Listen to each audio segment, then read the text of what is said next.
Hello everyone. MP के classes YouTube channel में आप सभी का स्वागत है। आज हम यूनिट 4 एसी सर्किट्स का पार्ट 3 स्टडी करेंगे। एसी मूल सिद्धांतों की महत्वपूर्ण परिभाषाएं। पार्ट 2 में हमने कुछ डेफिनेशन पढ़ी थी हमने। आज हम पार्ट 3 पढ़ेंगे जो रिमेनिंग डेफिनेशंस हैं। लास्ट पार्ट में हमने वेवफॉर्म पढ़ा था, साइकिल्स का डेफिनेशन पढ़ा था, टाइम पीरियड का डेफिनेशन पढ़ा था हमने, फ्रीक्वेंसी का डेफिनेशन पढ़ा था और एंगुलर वेलोसिटी पढ़ा था। आज हम आगे का पार्ट कवर कर रहे हैं, इंस्टेंटेनियस वैल्यू, तात्कालिक मान। किसी भी क्षण या मोमेंट पर प्रत्यावर्ती वोल्टेज और धारा के मान को तात्कालिक मान कहते हैं। t बराबर 1 2 3 सेकंड पर जो भी तात्कालिक मान आ रहा है वो v1 v2 v3 n होगा।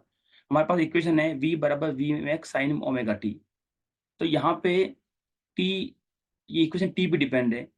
t1 पर अगर वोल्टेज की वैल्यू v1 आती है और t2 पर v2 आती है तो अलग अलग टाइम पर v की वैल्यू अलग अलग होगी। ये जो v है इसको हम कहेंगे तात्कालिक वोल्टेज, v बराबर V M sine omega T. अगर हम करंट की बात करें तो I बराबर I M sine omega T. तो ये v और I है, ये तात्कालिक वोल्टेज और तात्कालिक करंट के मान है। तात्कालिक को हम तात्क्षणिक भी बोल सकते हैं। यहाँ पे जो वी एम आई एम है, वोल्टेज और करंट का अधिकतम मान, ये जो मैक्सिमम मान है पॉजिटिव और नेगेटिव, इसको बोलते हैं वी एम आई एम। अगर वोल्टेज की बात करेंगे तो plus V max minus V, current की बात करेंगे तो प्लस आई एम मैक्स और माइनस का आई मैक्स। मैक्स मतलब मैक्सिमम। और ओमेगा बराबर कोणीय वेग रेडियन पर सेकंड में। तो किसी भी क्षण पर अल्टरनेट वोल्टेज और करंट का जो मान होता है किसी भी टाइम पर, उसको हम कहते हैं तात्कालिक मान। इसको वी और आई से रिप्रेजेंट करते हैं। ये जो वी और आई है ये तात्कालिक मान है। नेक्स्ट टॉपिक इज एम्पलीट्यूड या मैक्सिमम वैल्यू, पीक वैल्यू, अधिकतम मान, शिखर मान या आयाम। तो हमने देखा था प्रत्यावर्ती वोल्टेज और धारा के अधिकतम पॉजिटिव और नेगेटिव मान को आयाम, अधिकतम मान या शीर्ष मान कहते हैं। ये ऐसी वोल्टेज एक बार मैक्सिमम जाएगा पॉजिटिव हाफ साइकिल में, एक बार नेगेटिव हाफ साइकिल में मैक्सिमम जाएगा। तो ये जो मैक्सिमम मान होता है पॉजिटिव हाफ साइकिल में और नेगेटिव हाफ साइकिल में, इसको हम कहते हैं अधिकतम मान कहते हैं, आयाम कहते हैं या शिखर मान कहते हैं। इसको हम रिप्रेजेंट करते हैं वी एम और आई एम से रिप्रेजेंट करते हैं। वी एम वोल्टेज या करंट का अधिकतम या शिखर मान, आई एम करंट का अधिकतम शिखर मान या आयाम, इसको एम्पलीट्यूड भी कहते हैं।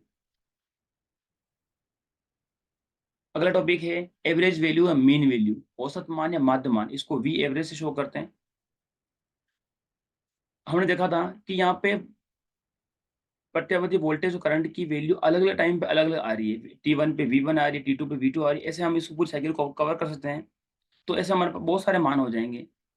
तो प्रत्यावर्ती वोल्टेज और करंट के सभी तात्कालिक मानों के औसत को औसत मान कहते हैं। यानी कि हमारे पास अलग अलग वैल्यू आएगी वोल्टेज की, उन सब का एवरेज लेंगे V1 plus V2 plus V3 and so on upon n equal to V average. तो V1 V2 V3 क्या है? प्रत्यावर्ती वोल्टेज के तात्कालिक मान। T1 पे V1 है, T2 पे V2 है, T3 टाइम पर V3 वोल्टेज है। ऐसे हम करंट की इक्वेशन बनाएंगे, I एवरेज बराबर I1 plus I2 plus I3 and so on IN upon n। जितने हमने तात्कालिक मान लिए उन सभी का हम एवरेज ले लेंगे तो वो कहलाएगा एवरेज मान। I1 I2 I3 क्या है? प्रत्यावर्ती धारा के तात्कालिक मान। तो सभी जो तात्कालिक मान आ रहे थे हमारे पास अलग अलग अलग टाइम पर, उन सभी का एवरेज लेंगे तो ये कहलाएगा औसत मान या एवरेज वैल्यू या मीन वैल्यू भी कहते हैं इसको। इसको वी एवरेज से शो करते हैं।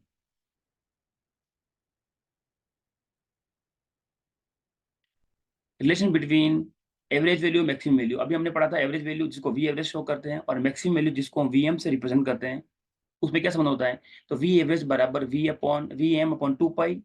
इसको सोल्व करेंगे 2 पाई को, पाई की वैल्यू रख के पाई की वैल्यू होती है 3.14।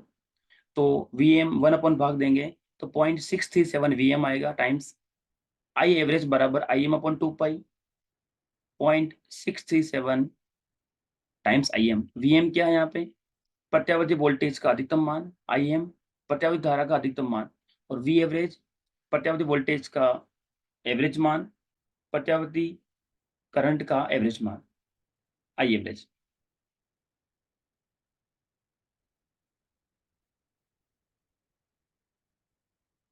नेक्स्ट टॉपिक है आरएमएस मान या प्रभावी मान, रूट मीन स्क्वायर वैल्यू या इफेक्टिव वैल्यू। इसको V R M S show करते हैं।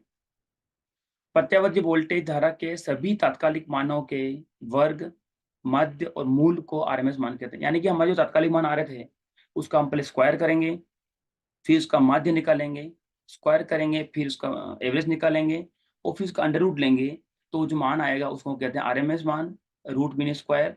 उसको रिप्रेजेंट करते हैं under root of v1 square plus v2 square plus v3 square and so on upon n। v1 v2 v3 क्या है? प्रत्यावर्ती वोल्टेज के तात्कालिक मान। और सेम इक्वेशन करंट के लिए बन जाएगी, v को i से रिप्लेस करना है, i RMS equal to under root of i1 square plus i2 square plus i3 square and so on upon n। यहाँ पे i1 i2 i3 क्या है? प्रत्यावर्ती धारा के तात्कालिक मान। ठीक है, सभी तात्कालिक मान जो होंगे उसका आप स्क्वायर करेंगे, फिर एवरेज निकालेंगे, ऐड करेंगे, n का भाग देंगे और अंडर रूट लेंगे, तो क्या लाएगा आरएमएस मान, या इसको इफेक्टिव वैल्यू कहते हैं, इसको वी आरएमएस से शो करते हैं। Relation between RMS value and maximum value, RMS मान और अधिकतम मान में संबंध। V RMS equal to V M upon root 2 बराबर 0.707 times V M. V RMS क्या है? एसी वोल्टेज का आरएमएस मान। ऐसे ही आई आरएमएस का हो जाएगा I M upon root 2 0.707 times I M. यहाँ पे आई आरएमएस क्या है? एसी करंट का आरएमएस मान। वी एम आई एम क्या है? वी एम प्रत्यावर्ती वोल्टेज का अधिकतम मान, शीर्ष मान। आई एम प्रत्यावर्ती धारा का अधिकतम मान।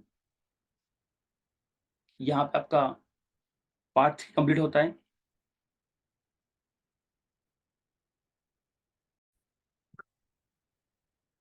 नेक्स्ट टॉपिक है फॉर्म फैक्टर।